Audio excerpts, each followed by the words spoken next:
আজি আৰম্ভ কৰিব লৈছো ফিজিক্সৰ আমি আগৰ ভিডিঅ'টোত যেতিয়া আপোনালোকে চাই আছিলে আগৰ ভিডিঅ'টোত আলোচনা কৰা হৈছিলে পোহৰ কি পোহৰৰ বিষয়ে বিভিন্ন আলোচনা কৰিছিলো আৰু এতিয়া আলোচনা কৰিম ৰিফ্লেকশ্যন অফ লাইট অৰ্থাৎ পোহৰৰ প্ৰতিফলন কাক কয় ফিজিক্সৰ এই পোহৰৰ ওপৰত থকা এই পোহৰৰ প্ৰতিফলন বিশেষভাৱে বহুত এটা ইন্টাৰেষ্টিং মানে টপিক হয় এইটো আৰু ইয়াৰ ওপৰত বিভিন্ন ধৰণৰ কোৱেশ্যনছ বিলাক আহে আমি একেবাৰে শেষত দুই এটা আমি কোৱেশ্যনছ বিলাক কৰিম আৰু আকৌ পুনৰ আগৰ ভিডিঅ'টোৰ দৰে মানে এটা কোৱেশ্যন আপোনালোকৰ কাৰণে থাকিব এতিয়া আহক আমি দেৰি নকৰি পেলাই আমি ক্লাছটোৰ মাজলৈ যাওঁ আমি এতিয়া আমি যেটো টপিক আলোচনা কৰিম সেই টপিকটো হৈছে কি পোহৰৰ প্ৰতিফলন ইতিমধ্যে কৈছো আগৰ ভিডিঅ'টো কৈছো যে পোহৰৰ প্ৰতিফলন তো পোহৰৰ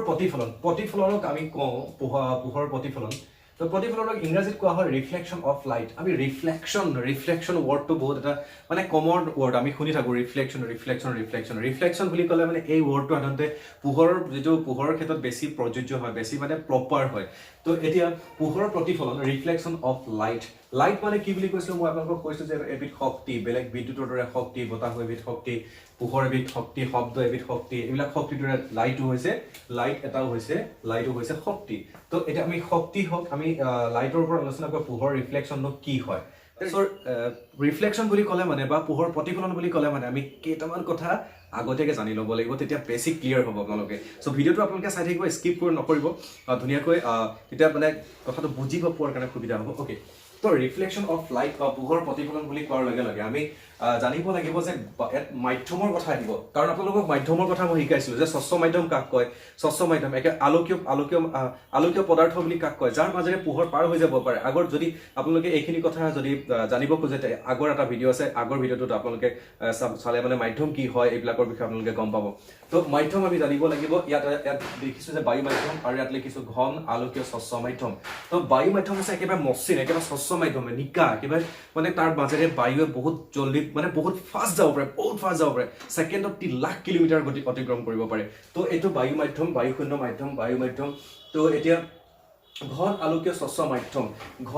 স্বচ্ছ মাধ্যম হ'ব পাৰে যিকোনো কাঁচৰ টুকুৰা হ'ব পাৰে বা কোনো পানী থকা পাত্ৰ হ'ব পাৰে যাৰ মাজেৰে পোহৰ পাৰ হৈ যাব পাৰে তো তাক কোৱা হয় ঘন আলোকীয় মাধ্যম বা ঘন আলোকীয় স্বচ্ছ মাধ্যম ওকে তো এইটো কথা আমি শিকি ললো এতিয়া মই যে এইটো আপোনালোকে দেখিছে ছবিটো কি হয় এইটো ড্ৰয়িংটো হৈছে মই আঁকিছো ইয়াতে এইটো এটা কাঁচৰ টুকুৰা গোটেইটো কাঁচৰ টুকুৰা এটা ঘনকীয় মাধ্যম ঘনক এটা আঁকিবলৈ কাৰণে সো সিম্পল আমি এনেকৈ কৰিব পাৰো এইটো ঘনক তাৰমানে ঘনকটোৰ এইখন এখন বেৰ এনেকৈ থাকে বেৰ এইটো ষ্ট্ৰাকচাৰ ঘনকৰ এইটো ঘনক আমি ঘনক এটা ষ্ট্ৰাকচাৰ এনেকৈ আঁকিব পাৰো তো এইটো আমি ইয়াত লগাই দিলো আৰু ইয়াত লগাই দিলো তো ইয়াৰ পৰা আমি এইখিনি ভিতৰৰ ষ্ট্ৰাকচাৰখিনি মোহাৰি দিওঁ এনেকৈ কৰি পেলাই যদি মোহাৰি দিয়া হয় তেতিয়াহ'লে এইটো ঘনক হিচাপে পাই যাব লাগে তো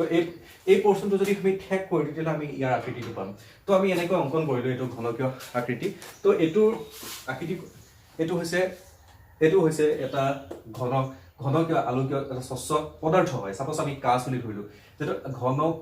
ঘন আলোকীয় স্বচ্ছ মাধ্যম তাৰমানে এটা ঘনকৰ নিচিনা দেখিবলৈ কাৰণে ওকে তো এটা ৰিফ্লেকশ্যন অফ লাইট আমি পোহৰৰ ডেফিনেশ্যনটো জানিব লাগিব তো পোহৰ তাৰ আগতে এটা কথা কৈ লওঁ যে বস্তু এটা আমি আন্ধাৰ কোঠালি এটা ইমেজিন কৰক আৰু এটা পোহৰ এটা কোঠালি এটা আন্ধাৰ আৰু এটা পোহৰ তো আন্ধাৰ কোঠালিটোত আমি কিয় আন্ধাৰ দেখো বিকজ তাত লাইট নাথাকে আৰু বাহিৰত আহিলে পোহৰ য'ত পৰি থাকে লাইট য'ত থাকে তাত আমি বস্তুবোৰ দেখা পাওঁ কিন্তু আন্ধাৰ কোঠালিত থকা বস্তুবোৰ আমি দেখা নাপাওঁ কিয় কাৰণ আমাৰ এই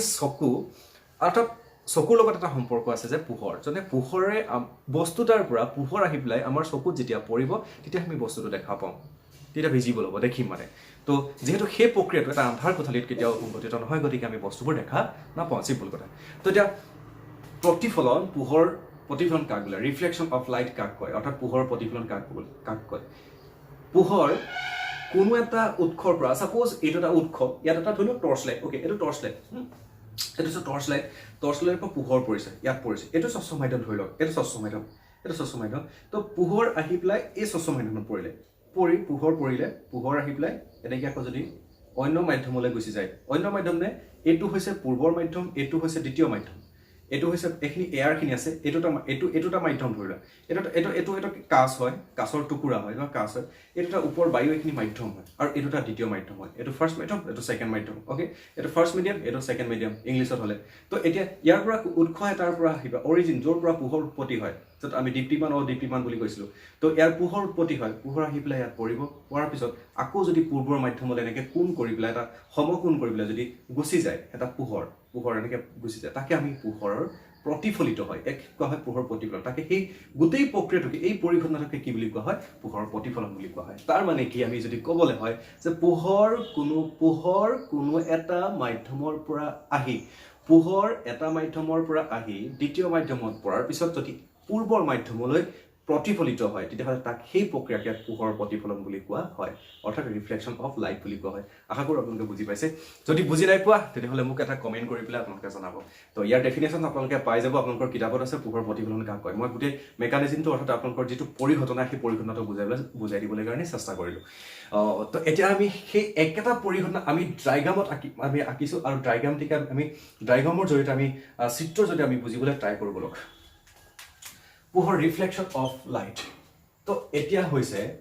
আমি গোটেই টাৰ্মবিলাক শিকি ল'ম যেটা সায়েন্স যেটা যদি ডিগ্ৰী লেভেলত যদি হাই সেকেন্ডাৰী লেভেলত পোহৰ আছে তেনে ইম্পৰ্টেন্ট যদি আপোনালোকে কম্পিটিটিভ এক্সামৰ কাৰণে আপোনালোকে যদি প্ৰিপাৰেচন কৰিছে তেতিয়া এইখিনি আপোনালোকৰ কাৰণে মোষ্ট ইম্পৰ্টেন্ট হয় ইয়াৰ পৰা শৰ্ট কুৱেশ্যন আহিবলৈ আপোনালোকে বেসিক্সখিনি জানি ল'লে আপোনালোকৰ কাৰণে কোনো টেনশ্যন ফ্ৰী আপোনালোকে ধুনীয়াকৈ টিক মাৰ্ক দি থৈ দিব পাৰিব তো আৰু যদি আপোনালোকে ক্লাছ 10 বা মেট্ৰিকৰ কাৰণে বা আপোনালোকে ক্লাছ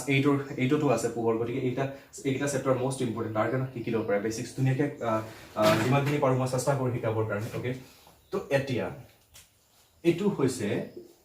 এটা আলোকীয় স্বচ্ছ ঘন মাধ্যম এটা কাঁচ হয় সাপোজ এইটো সূৰ্যটো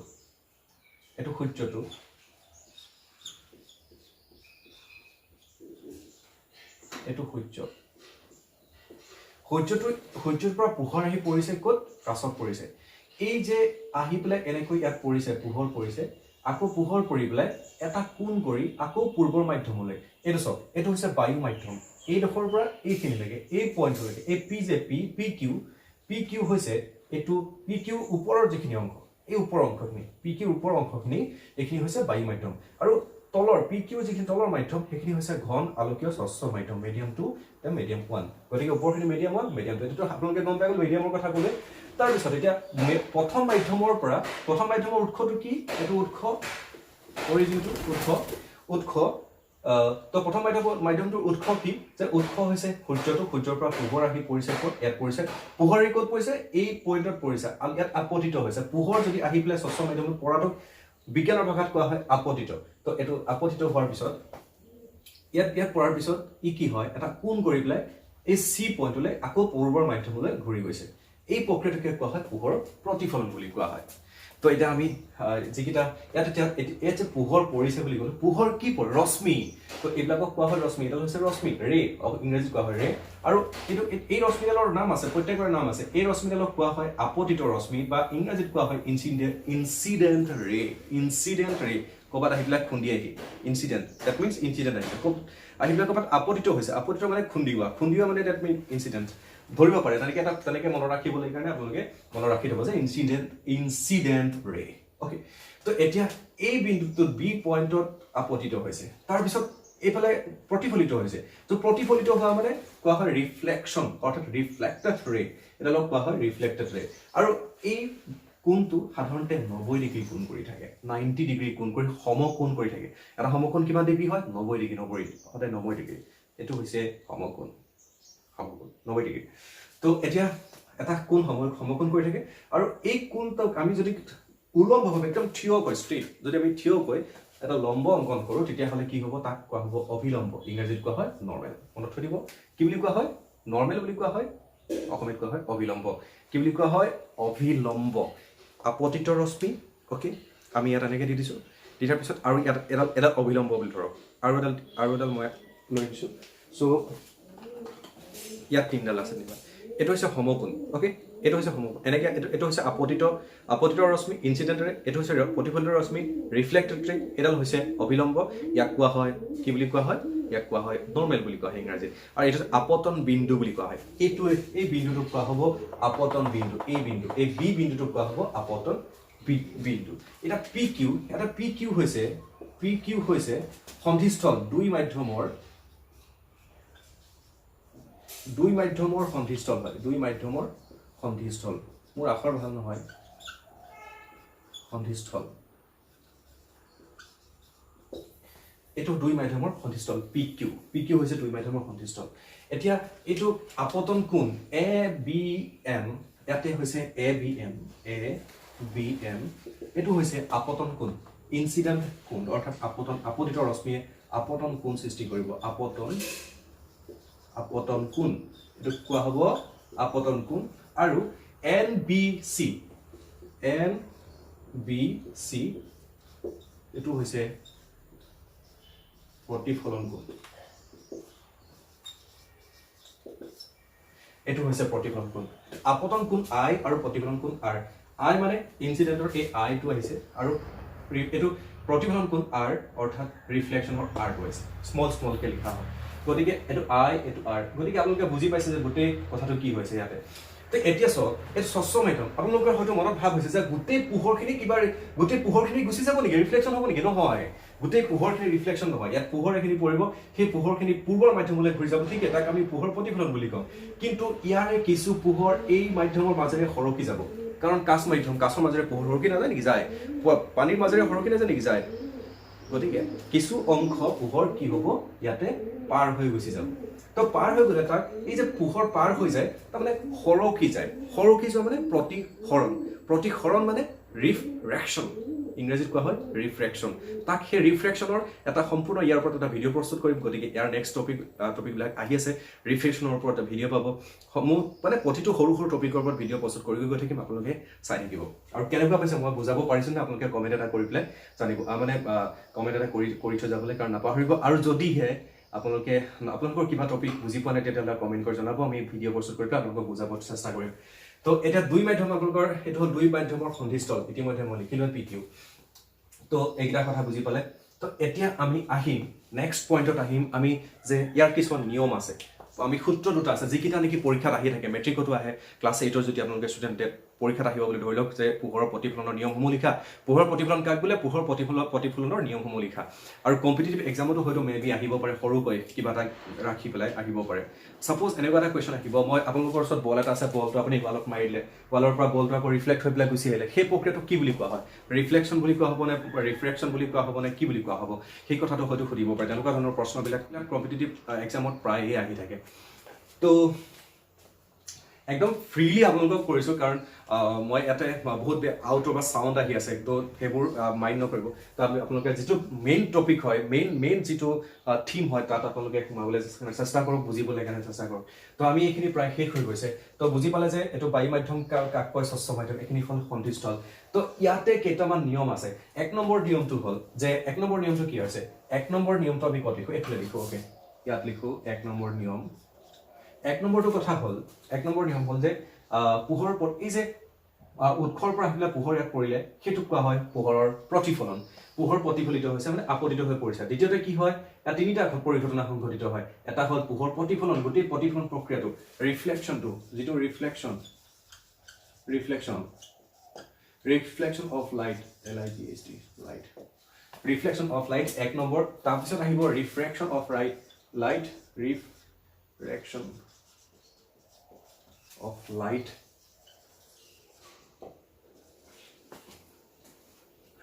तीन नंबर हल एनार्जी लस्ट याते एनार्जी की হয় एनार्जी लस्ट হয়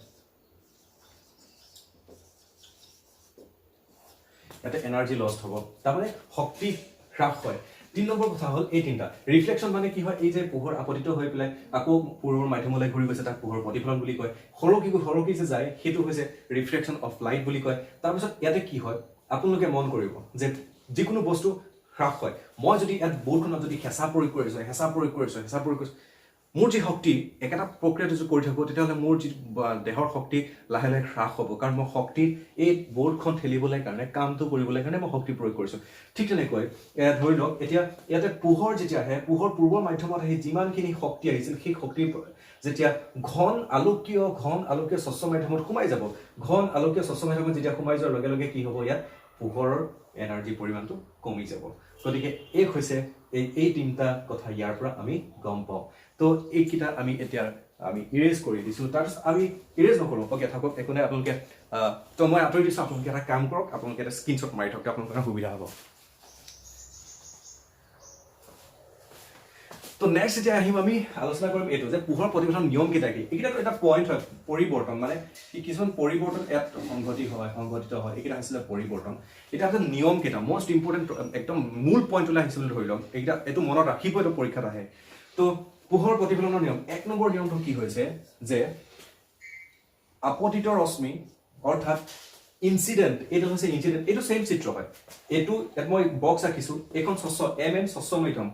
এইটো এই চিত্ৰটো প্ৰায় কিতাপত আপোনালোকে বক্সবিলাকত পাব। তো ইয়াতে কি হৈছে এখন স্বচ্ছ মাধ্যম, হয়তো গ্লাছ বুলি ধৰক, আমি যে আইনা চাওঁ যে আমাৰ নিজৰ চেহেৰাটো চাওঁ, তেনেকুৱা এখন গ্লাছ তলত পৰি আছে বুলি ভাবক। তাৰপিছত টৰ্চটো মাৰি দিছে, টৰ্চটো মাৰি দিয়াৰ পিছত এটা ৰিফ্লেকশ্যন, যিটো সেইটো আপোনালোকে বদমাচি হয়তো কৰিছে কেতিয়াবা, যে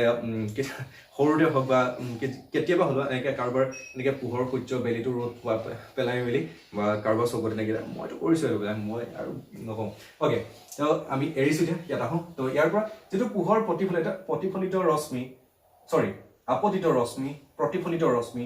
আৰু আপতন বিন্দু বি, এই আপতন বিন্দু যিকোনো মান হ'ব পাৰে, অকল যে এ বি চি এইকেইটা মানে দিব পাৰোঁ, নামেই দিব পাৰোঁ, সেইটো নহয়, আপোনালোকে নিজৰ নাম অনুসৰি দিব পাৰে, নিজৰ এটা চিও দিব পাৰে, এফো দিব পাৰে, যিকোনো দি দিব পাৰে। চ' এ বি, এই আপতন বিন্দু তলা অভিলম্ব একেখন সমতল থাকে, সমতল মানে এইখন সমতল,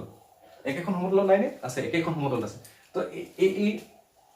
আপতিত ৰশ্মি, প্ৰতিফলিত ৰশ্মি, আপতন বিন্দু তথা অভিলম্ব একেখন সমতলত থাকে, একেখন সমতলত থাকে।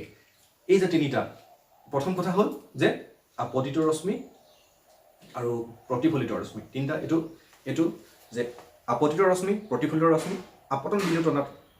অভিলম্বত একেখন সমতলত থাকে, বুজি পাইছে? তো এইটো হৈছে এখন সমতল, ইয়াৰ ওপৰত আপতিত ৰশ্মি, একদম ইজি, এইটো কথা মনত থ'লে হ'ল যে আপতিত ৰশ্মি, প্ৰতিফলিত ৰশ্মি, আপতন বিন্দু তথা অভিলম্ব একেখন সমতলত থাকে, এইটো 1 নম্বৰ কথা। সেইটোৱে। দ্বিতীয়টো আছে 2 নম্বৰ কথাটো হ'ল, 2 নম্বৰ কথা যে আপতন কোণ আই আৰু প্ৰতিফলন কোণ আৰ সদায় সমান। আপতন কোণ আৰ আৰু প্ৰতিফলন কোণ সদায় সমান, কাৰণ এইটো হৈছে 90 ডিগ্ৰী, এইটো 90 ডিগ্ৰী কোণ কৈ থাকে, 90 ডিগ্ৰী কোণ কৈ থাকে। চ' এই গোটেই কোণটো 90 ডিগ্ৰী, কিন্তু ইয়াৰে এইটো কোণ 45 ডিগ্ৰী সমানকৈ ভাগ কৰিলে 45 ডিগ্ৰী। ডেট মিনছ এইটো হ'ল ৰিফ্লেক্টেড কোণ আৰু এইটো হৈছে ইনচিডেণ্ট এটা এংগল। তো গতিকে এইটো হৈছে আপতিত কোণ, এইটো হৈছে প্ৰতিফলিত কোণ। তো এই দুটা কোণ সদায় সমান।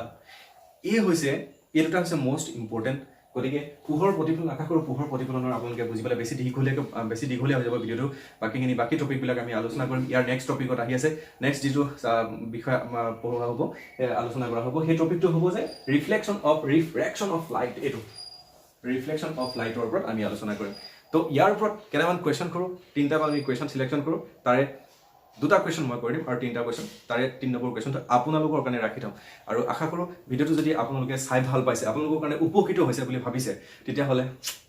প্লিজ কিন্তু এই ছাবস্ক্ৰাইবটো কৰিবলৈ নাপাহৰিব, ছাবস্ক্ৰাইবটো কৰি দিয়ক, এতিয়াই কৰি লওক। তো আমাৰ চেনেলটো তেতিয়া গ্ৰ' হ'ব, মই আৰু অকণমান উৎসাহ পাম। আশা কৰোঁ আপোনালোকৰ কাৰণে ছাবস্ক্ৰাইব যদি মোৰ বাঢ়ি গৈ থাকে, তেনেহ'লে মই ভিডিঅ' প্ৰতিদিনে আপোনালোকৰ কাৰণে দিম আৰু এভৰি চলিউশ্যন মই মানে চেষ্টা কৰিম, যে যিটো টপিক মই ভালকৈ ষ্টাডি কৰি আপোনালোকক বুজাবলৈ কাৰণে ট্ৰাই কৰিম। যদি আপোনালোকে মোৰ বুজোৱাটো ভাল বুজি পাইছে, যদি মই বুজাব পাৰিছোঁ, সেইটো কথা আপোনালোকে মানে যদি বুজি পাইছে, ভাল হৈছে, তেতিয়াহ'লে ভিডিঅ'টো আপোনালোকে কৈ যাবলৈ কিন্তু নাপাহৰিব। এতিয়া আমি আহিছোঁ একেবাৰে শেষ পৰ্যায়ত, অবজেক্টিভ টাইপ কুৱেশ্যন, যিকেইটা ইম্পৰ্টেণ্ট কুৱেশ্যন হয় আমি চিলেকশ্যন কৰিছোঁ আৰু ভিতৰৰ যিবিলাক টপিকবিলাক আছে আমি বুজিবলৈ চেষ্টা কৰিম। অ'কে, তো প্ৰথমটো কুৱেশ্যন আমি চিলেকশ্যন কৰিছোঁ, ওপৰৰ চিত্ৰটোৱে সংঘটিত কৰিছে, এই চিত্ৰটোৱে কি সংঘটিত কৰিছে দেখুৱাইছে। তো প্ৰতিফলন, প্ৰতিসৰণ, বিৱৰ্তন আৰু অপৱৰ্তন, এটা আমি গোটেইকেইটা পাইছোঁ যে প্ৰতিফলনটো ইতিমধ্যে আমি শিকিলোঁ পোহৰ কোনো এটা প্ৰথম মাধ্যমৰ পৰা আহি পেলাই আপতিত স্বচ্ছ মাধ্যমত আপতিত হোৱাৰ পিছত আকৌ পূৰ্ব মাধ্যমলৈ ঘূৰি যায় তাক প্ৰক্ৰিয়াটো কোৱা হয় পোহৰ প্ৰতিফলন বুলি কোৱা হয় প্ৰতিসৰণ যিটো সৰকি যায় প্ৰতিসৰণ বুলি কোৱা হয় বিৱৰ্তনটো আচলতে বহুত যুগ অনুসৰি এটা যেতিয়া আমি একেবাৰে এটা যুগৰ এটা কথা বহুত টাইম ডিউৰেশ্যনৰ কথা এইটো পোহৰৰ লগত সংঘটিত নহয় বা বিৱৰ্তন এইটো জীৱৰ লগত মানে জড়িত জীৱাশ্মৰ লগত জীৱৰ লগত জড়িত গতিকে এই বিৱৰ্তন এটা অধ্যায়টো বেলেগ হয় তো অপৱৰ্তন কি হয় কি বুলি কয় অপৱৰ্তন এটা পৰিঘটনা আছে যে ইয়াতে আমি সাধাৰণতে যে ৰশ্মিবিলাক পোহৰ ষ্ট্ৰেইটকৈ আহে বুলি কৈছিলোঁ ৰশ্মিবিলাক ষ্ট্ৰেইটকৈ আহে বুলি কৈছিলোঁ একচুৱেলি এইটো এটা সম্পূৰ্ণ ধাৰণা নহয় যে ষ্ট্ৰেইটকৈ আহে নে ইয়াৰ সাধাৰণতে কোৱা হয় আৰু এটা বিভিন্ন ধৰণৰ বিজ্ঞানীবিলাকৰ মানে পৰীক্ষা নিৰীক্ষাৰ ফলত গম পোৱা গৈছে যে এইটো কিন্তু শুদ্ধ নহয় এইটো প্ৰপাৰলি শুদ্ধ নহয় এই অপৱৰ্তনৰ কনচেপ্টটো মানে শব্দটো অহাৰ লগে লগে কনচেপ্টটো কোৱাৰ লগে লগে আপোনালোকক বুজাই দিবৰ কাৰণে চেষ্টা কৰিছোঁ যে অপৱৰ্তন হৈছে যে কোনো এটা উৎসৰ পৰা পোহৰ যেতিয়া আহে ৰশ্মিখন ষ্ট্ৰেইটকৈ নাহে এটা ৱেভ নিচিনা আহে বেকাবেকিকৈ আহে কোনোবা এটা এইটো ছাপ'জ পোহৰটো আহিলে ইয়াৰ এই আগত কিবা এটা বস্তু আছে তো লাহেকৈ এনেকৈ কৰি পেলাই ছাইড হৈ পেলাই গুচি আহে সেইটো কথা কৈছে তাৰ পৰা অনুমান কৰিব পাৰি যে পোহৰটো সম্পূৰ্ণ এটা ষ্ট্ৰেইট ৰশ্মি নহয় ই এটা ৱেভ নিচিনাকৈ আহে বুলি কোৱা হৈছে এই যে পৰিঘটনাটো ছাইড হৈ যায় তাক সেই পৰিঘটনাটোক কি বুলি কোৱা হয় অপৱৰ্তন বুলি কোৱা হয় তো এতিয়া পোহৰ প্ৰতিফলন গম পালে প্ৰতিসৰণ গম পালে বিৱৰ্তন গম পালে অপৱৰ্তন গম পালে এতিয়া অপৱৰ্তনৰ কথাটো ইয়াত কোৱাই নাই চিত্ৰটোৰ অপৱৰ্তনৰ কথাই কোৱাই নাই কাৰণ ইয়াত কোনো এটা বস্তু নাই এনেকৈ ছাইড কৰি পেলাই যোৱা এনেকৈ চিত্ৰ নহয় তো গতিকে এইটো হ'বই নোৱাৰে বিৱৰ্তনটো হ'বই নোৱাৰে প্ৰতিসৰণ এটা সৰকি গৈছে নেকি এই চিত্ৰটোতো সৰকি যোৱা নাই এটা নাই সৰকা কাৰণ এই ফালৰ পৰা গৈছে এই চিত্ৰটো এনেকুৱা নহয় আগৰ চিত্ৰটোৰ নিচিনা এনেকুৱা নহয় যে আমি উল্টা কৰিলে এই বক্ৰটো পাইছোঁ গতিকে এইটো চিত্ৰ আপোনালোকে অংকন কৰিলে আপোনাৰ কোনেই কৈ দিলেহেঁতেন যে এইটো পোহৰ প্ৰতিফলন কিন্তু উল্টাকৈ আছে কাৰণে হয়তো আপোনালোকৰ কাৰণে অলপ কনফিউজন হ'ব পাৰে এইটো হৈছে পোহৰ প্ৰতিফলন গতিকে এই চিত্ৰটোৱে কি সূচাইছে পোহৰ প্ৰতিফলনটো সূচাইছে প্ৰতিফলন কিন্তু উল্টাকৈ আছে কাৰণে হয়তো আপোনালোকৰ কাৰণে অলপ কনফিউজন হ'ব পাৰে এইটো হৈছে পোহৰ প্ৰতিফলন গতিকে এই চিত্ৰটোৱে কি সূচাইছে পোহৰ প্ৰতিফলনটো সূচাইছে অ'কে তো পোহৰৰ প্ৰতিফলনৰ নিয়ম কি পোহৰ প্ৰতিফলন নিয়ম 1 নম্বৰ কৈছে যে আই আৰু কোন আই এংগল আই আৰু এংগল আৰ সদায় সমান ওকে প্ৰতিফলিত ৰশ্মি প্ৰথম মাধ্যমলৈ ঘূৰি যায় প্ৰতিহৰিত ৰশ্মি প্ৰতিহৰিত ৰশ্মি জানো প্ৰথম মাধ্যমৰ পৰা আহিলে সি দ্বিতীয় এনেকৈ গুচি যাব সৰকি যাব গতিকে সেই মাধ্যমটো তাক আমি পোহৰ প্ৰতিসৰণ বুলি কওঁ গতিকে পোহৰ প্ৰতিফলন এই পোহৰ প্ৰতিহৰিত ৰশ্মি প্ৰথম মাধ্যমলৈ কেতিয়াও ঘূৰি নাযায় গতিকে এইটো হ'বই নোৱাৰে দুইটা শুদ্ধ এইটোতো হ'বই নোৱাৰে এটাও নহয় ইয়াত প্ৰথম এইটো হ'ব কাৰণ পোহৰ আই আৰু আৰ অৰ্থাৎ সদায় এই দুটা সমান এইটো কোণ আৰু এইটো কোণ সদায় সমান আমি ক্লাছটোত আমি পঢ়ি আহিছিলোঁ তো গতিকে আই আৰু আৰ সদায় সমান তো এইটো আমি কৰা হৈ গ'ল এইটোও কৰা হৈ গ'ল এতিয়া আপোনালোকৰ কাৰণে যিটো প্ৰশ্ন ৰাখি লৈছোঁ একেবাৰে চিম্পল প্ৰশ্ন হয় তো কিন্তু ইম্পৰ্টেণ্ট কেতিয়াবা আমি আকৌ কৈছোঁ নহয় পচলতে দাঁত ভাঙে বুলি প্ৰতিফলনৰ নিয়ম কি প্ৰতিফলন নিয়ম কি হয় প্ৰতিফলন নিয়ম কেইটা দুটা তিনিটা এটাও নহয় কোনটো হয় গতিকে এইটো আপোনালোকৰ কাৰণে এনচাৰ কৰিবলৈ ৰাখি থ'লেও দিলোঁ আপোনালোকৰ হোমৱৰ্ক কৰিব তো আশা কৰোঁ আপোনালোকে যিসকলে কম্পিটিটিভ এক্সামৰ কাৰণে প্ৰিপেৰেশ্যন কৰি আছে বা পৰীক্ষাৰ কাৰণে প্ৰিপেৰেশ্যন কৰি আছে তেতিয়া আপোনালোকৰ কাৰণে বেষ্ট অফ লাক থাকিলে আৰু চ' আশা কৰোঁ আপোনালোকে ভিডিঅ'টো চাই আপোনালোকে বুজি পাইছে আৰু যদি আপোনালোকে ভাল পাইছে তেতিয়াহ'লে আপোনালোকে লাইক এণ্ড শ্বেয়াৰ কৰিবলৈ আপোনালোকে নাপাহৰিব আৰু কমেণ্ট এটা দি থৈ যাবলৈ নাপাহৰিব মোৰ সৈতে এনেকৈ মোক মৰম দি থাকিব এনেকৈ সহযোগিতা আগবঢ়াই থাকিব আৰু মই অলপ সাহস পাম টপিকবিলাকৰ ওপৰত আলোচনা কৰি গৈ থাকিম তো নেক্সট আহি আছে ৰিফ্লেকশ্যন অফ লাইট চ' ছাবস্ক্ৰাইবটো এতিয়াই কৰি থওক থেংক ইউ বাই বাই